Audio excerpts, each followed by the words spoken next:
سبک روی سے چلتی ٹھنڈی ہوائیں ماحول کو بے حد خوشگوار بنا رہی تھی۔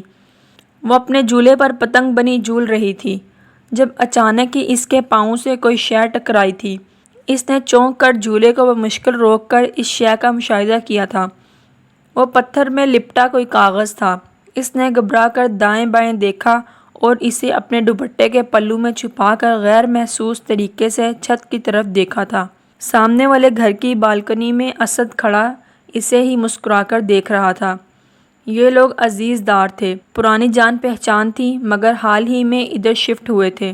وہ لفظ محبت سے نابلد ضرور تھی، مگر اماں کے ساتھ مستقل مزاجی سے ٹی وی دیکھ کر وہ کئی باتوں کو وقت سے پہلے ہی سمجھنے لگی تھی۔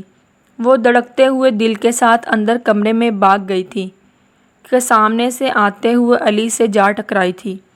اندھی ہو کیا نظر نہیں آتا؟ علی کے ماتھے پر چوٹ لگی تھی اور اس کے پاؤں پر وہ چڑھ گئی تھی۔ ایک تو اس لڑکی کو نہ جانے کب عقل آنی ہے۔ میں کہتی ہوں لڑکی ذات ہے، سنبھل کر چلا کر۔ اے ندرت، سن، اپنی بیٹی کو کوئی ادب آداب سکھا۔ دادی جان کے لیکچر پر ٹی وی میں ڈوبی ندرت نے برا منہ بنا کر ماں کی طرف دیکھا ضرور تھا، مگر ٹی وی کی طرف متوجہ ہو چکی تھی۔ علی کرکٹ کھیلنے چلا گیا تھا جبکہ دعا کمرے میں گھس گئی تھی۔ عالیہ بیگم نے تعصب سے بہو کی طرف دیکھا تھا۔ جیسے ٹی وی پر مظلوم بہو کے ڈائیلاگ آنے لگتے تو ندرت نے تیزی سے ٹی وی کا والیوم بڑھا دیا تھا۔ جب کسی کی بیٹی بیاہ کر لائی جاتی ہے، اس پر ظلم کیا جاتا ہے، تب یہ کیوں یاد نہیں رہتا کہ گھر میں اپنی بھی کوئی بچی بیاہنے کے قابل ہے؟ اور ٹی وی میں بہو کے اس ڈائیلاگ کے بعد ساس نے اس کے منہ پر زوردار چانٹا رسید کیا تھا۔ بہو فل میک اپ میں نیر بہا رہی تھی۔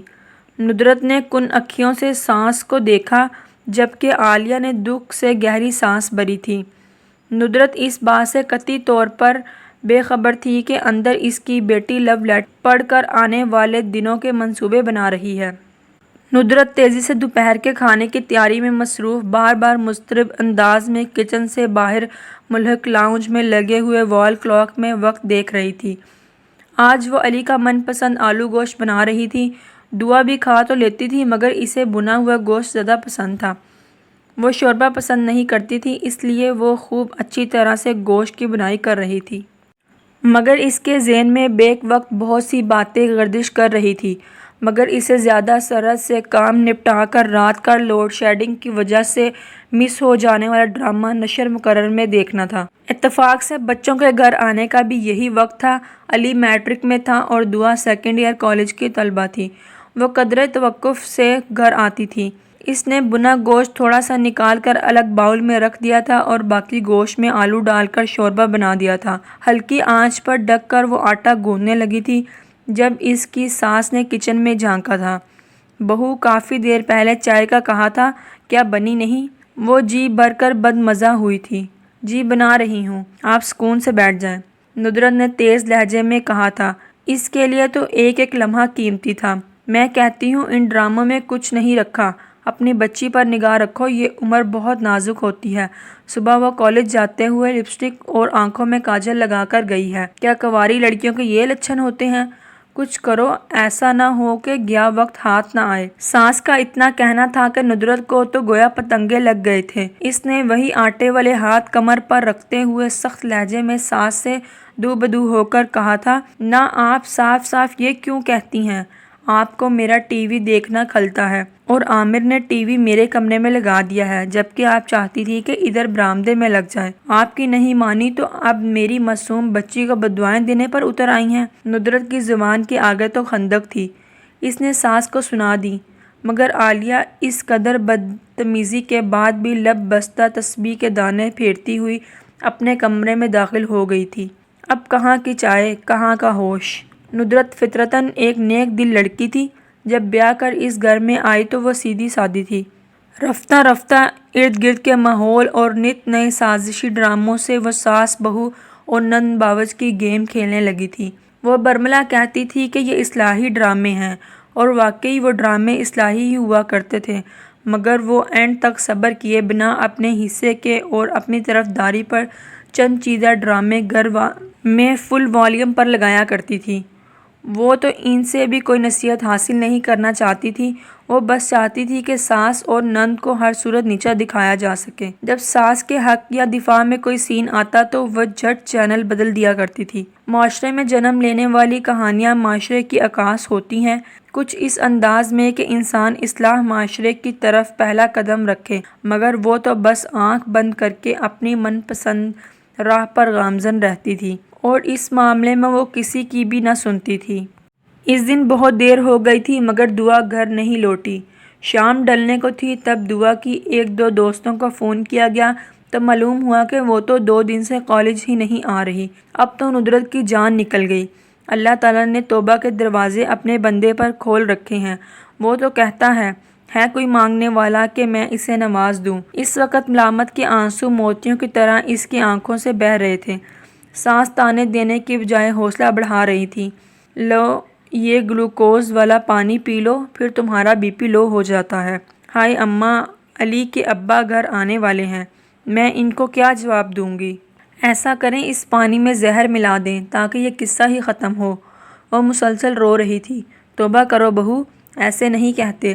اللہ تعالیٰ بہت مہربان ہے، وہ اپنے بندوں پر بھی ظلم نہیں کرتا۔ ہاں مگر جو وہ خود اپنی جانوں پر کر بیٹھتے ہیں۔ تم معافی مانگو، مدد مانگو، وہ ضرور سنتا ہے۔ ندرت آج شرم سے پانی پانی ہو رہی تھی۔ ڈراموں اور اصل زندگی میں زمین و آسمان کا فرق ہوتا ہے۔ ساس کی باتوں سے اس کے دل کو ڈارس بندھی تھی۔ اسی وقت دعا علی کے ساتھ گھر میں داخل ہوئی تھی۔ دعا کانپ رہی تھی، اس کے چہرے کا رنگ اڑا ہوا تھا۔ اس کو میں قریبی کیفے ٹیریے سے لایا ہوں۔ سامنے والے اسد کے ساتھ پیزا کھا رہی تھی۔ یہ سنتے ہی ندرت کے تو اشتعال کی انتہا نہ رہی تھی۔ وہ کچھ سخت سست کہنے اور مارنے والی تھی جب گھر میں عامر داخل ہوئے تھے۔ یہ دعا کیا اب آئی ہے کالج سے؟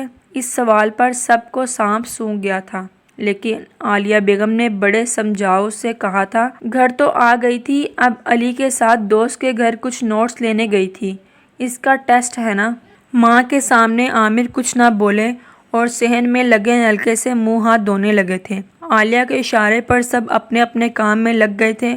دعا جھٹ کمرے میں چلی گئی تھی اور ندرت ساس اور شوہر کے لیے چائے بنانے لگی تھی۔ آج ندرت نے پہلی مرتبہ دل سے عالیہ کے لیے چائے بنائی تھی اور تب اس کے ہاتھ سے ٹرے چھوٹتے بچی تھی جب عامر نے کہا اماں اپنی دعا کے لیے فرجاد کے بیٹے اسد کا رشتہ آیا ہے۔ ارے اسد تو بہت اچھا لڑکا ہے، تم فوراً ہاں کہہ دو۔ عالیہ کی بات پر ندرت نے ساس کو ممنونیت سے دیکھا۔ عامر نے ہنکارا بھرا تھا مگر ابھی تو وہ پڑھ رہی ہے۔ وہ متحمل ہوئے۔ دیکھو بچیاں مناسب وقت پر اپنے گھر کی ہو جائیں تو اچھا ہے، بعد میں بے شک پڑھتی رہے۔ ماں کی بات پر وہ مسکرا کر بولے تھے ٹھیک ہے اماں، پھر کل ہی چلتے ہیں، بات پکی کر آتے ہیں۔ ندرت کی آنکھ نم مگر لب مسکرا رہے تھے اور دعا اندر اللہ سے سچی توبہ کر رہی تھی کہ گمراہی کے رستے سے بچ گئی۔ اس نے اسد سے واشگاف لفظوں میں کہا تھا کہ وہ اب اس سے روز روز مل نہیں سکتی، سیدھے راستے سے رشتہ بھیجے۔ وہ خوش تھی اور اللہ تعالیٰ نے اس کا پردہ رکھ لیا۔ اس نے اللہ تعالیٰ سے وعدہ کیا تھا کہ کبھی گمراہی کے گڑھے میں نہیں گرے گی۔ وہ آنسو پوچھ کر عزم کر چکی تھی کیونکہ کل کی منگنی کی تیاری بھی تو کرنی تھی۔